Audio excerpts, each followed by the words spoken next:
I'll keep this short so you can enjoy the reading. Firstly, thank you all for 300 subscribers. This is a somewhat dramatic reading of an as of yet unnamed fanfic which a friend of mine wrote. The art is by the always great Titancore. Check him out in the links in the description and shower him with praise for me. This takes place during the near future. The sound of swords clashing filled the air as two Dracuses fought against a very strange alicorn. This alicorn was carrying a blade with dragon-like print, but it was surrounded by a dark aura. Then this alicorn sent the two Dracuses flying into a wall, knocking them out cold, and then there was another alicorn named Bloodrose. She was carrying a blade with a dragon print on it, but with a glowing white aura around it. She tried to fight the alicorn but wasn't able to hold the other alicorn off, and so the other alicorn sent Bloodrose flying, and she was still conscious but was too hurt to move.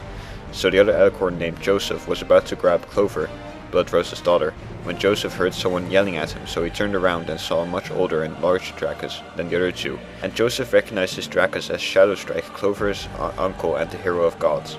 Shadowstrike yelled at Joseph, "Leave Clover alone and face me." Joseph then said, "Fine, you want to fight? Let's fight." Shadowstrike said, "I have the power of the gods, what power do you have?" Joseph replied, "I have the power of the sacred beasts." "Fine then," said Shadowstrike, "let us use our blades and the winner is allowed to keep Clover. Do we have an agreement?" "Fine, I accept these conditions, now let us fight." Shadowstrike pulled out his blade, the dragon blade of blazing lightning, and charged at Joseph. Joseph pulled out his dark dragon blade and blocked Shadow's attack. But then Joseph's blade began to crack, and it shattered into two pieces. However, Joseph then pulled out a new blade, the Dark Affinity blade, and countered Shadow's attack, and slammed Shadow into a wall, which hurt Shadow severely. Then Joseph thought that Shadow was defeated and was about to take Clover, when he saw Shadow grab his blade and lift himself up. But Joseph laughed at Shadow, saying that Shadow couldn't protect anyone, and then Joseph ran over to Shadow and kicked him in the chest. But Shadow wouldn't go down, and that's when it happened. Shadow suddenly said, "You are not going to hurt Clover, I won't let you take her." Then Shadow looked at his sons, the two Dracuses, and his sister, Bloodrose, and said, "I fight for the ones I love, now it's time for you to pay." Then Shadow was suddenly surrounded in a bright ball of light, and was floating in mid-air, but when the light disappeared, Shadowstrike was standing again. But his mane and tail were aflame, and his body was surrounded by an electric aura, and Shadow's sword was now the Infinity Blade of blazing lightning. Twin Shadow said, "I fight for those I love, now you're going to pay for harming them." That's the way you want to fight me? Then fine, let's go, said Joseph. Then he was surrounded in a ball of darkness. After the ball disappeared, Joseph had changed. His body was now black with purple stripes, and his eyes were a green color, and his mane and tail were now made out of black flames, and his blade had black lightning in it. "Well," said Shadowstrike, "I see the beasts gave you an ultimate form now, didn't they? Well then, let us fight, good vs evil, my power of the gods vs your power of the beasts." And so they continued fighting, one representing the light, and the other representing the darkness. Then Shadow took his blade, and with a mighty war cry, he brought down his sword on top of Joseph's sword. But Joseph just blocked it. But due to Shadow's strength, Joseph's blade was shattered, and Joseph tried to fight Shadow even without the blade. So Shadow made the decision to end Joseph. But Joseph had reconstructed his blade, and the two warriors took their positions and ran at each other with their blades. However, Joseph was hit first, so he fell over, and he said he had one final wish, and his wish was to say goodbye to Clover. So Shadow hoisted Joseph onto his shoulder, and helped Joseph walk over to Clover, and then Joseph said goodbye to her. And he said to Shadow, "Please tell Clover that I always loved her." And then Shadow laid Joseph down and said, "Rest easy, my fellow warrior, rest easy." Then Joseph was dead, so his body disappeared, but the Dark Infinity Blade remained. When Bloodrose woke up, she asked Shadow what happened to Clover and where Joseph was. So he told her that Clover was still safe and sound, and that Joseph was dead, but that his final words were, "Please tell Clover that I always loved her." Bloodrose then shed a single tear and said, "Thank you, brother, for keeping Clover safe." "Now I need to get my boys fixed up," said Shadowstrike.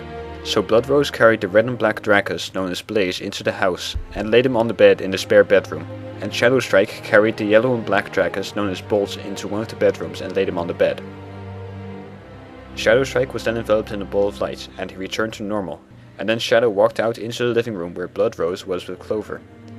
But before he could sit down with them, he blacked out and fell over due to exhaustion and a huge gash along his side and a gash on his forehead. Luckily, at this very moment, his sons, the two Dracuses, woke up and rushed into the living room when they heard their aunt Bloodrose calling for help.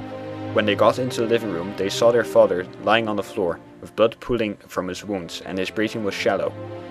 And they saw their aunt trying to lift Shadow up and put him on the couch in the living room. Then she told Blaze to grab Clover and take her into the room and keep her company. "Now, Bolt, your father told me that you are experienced with wounds and healing them. Help me fix your dad up." Then Bolt ran to the bathroom and grabbed the emergency first aid kit and gave the bandages to Bloodrose. And she bandaged Shadow up and managed to stop the bleeding. So Bloodrose told Bolt to go keep an eye on Blaze and Clover, and so he went into Clover's room. But Shadow wouldn't wake up. Then there was a blinding flash of light from Shadow's sword and from his bass guitar. After the light disappeared, there stood two transparent ponies. One was a black Pegasus with a yellow mane and tail, and the other was a black unicorn with a silver mane and tail. And then they introduced themselves. The unicorn said his name was Scratch, and that he was an old fear-end of Shadow's, and the Pegasus said he was Lightning, and he too was an old fear-end of Shadow's. When they saw Shadow, lying there on the couch, raped in bloody bandages and unconscious, they gasped and asked what happened, so Bloodrose filled them in on what happened, and they were completely speechless after she told them what happened. Then they said they had sensed something was wrong with Shadow, and that's when their eyes changed and became dragon eyes like Shadow's, and they said they were created by the dragon gods like Shadow was, and that's why they could sense something was wrong with him. But then Shadow woke up and weakly sat up slowly, and smiled when he saw his old friends had come. Opening bracket, Lightning and Scratch can only be seen by Bloodrose and Shadow. Closing bracket. Then there was a huge crash as the door was kicked in by a black and blue female Dracus, who Shadow instantly recognized as his sister, Rain. She stomped in and then she saw Shadow and asked him, "What the hell happened to your brother?" "'Cause I was just hanging around my place when I suddenly had a sharp pain in my heart, and I knew it had something to do with you, brother." So Shadow told her, and then her gaze softened and she lowered her tone. And then there was a worried look in her eyes. And then she said, "Oh brother, why did you fight him? Why?" Shadow replied, "Sis, I did it to protect my Nessie, Clover. Would you like to meet her and your nephews?" And she said, "Wait, what? When did you get the kids, and when did you get a Nike?" Then Shadow said, "Oh, you haven't met Bloodrose, have you? She is my older sister, don't ask about the whole kids thing, okay?" Okay.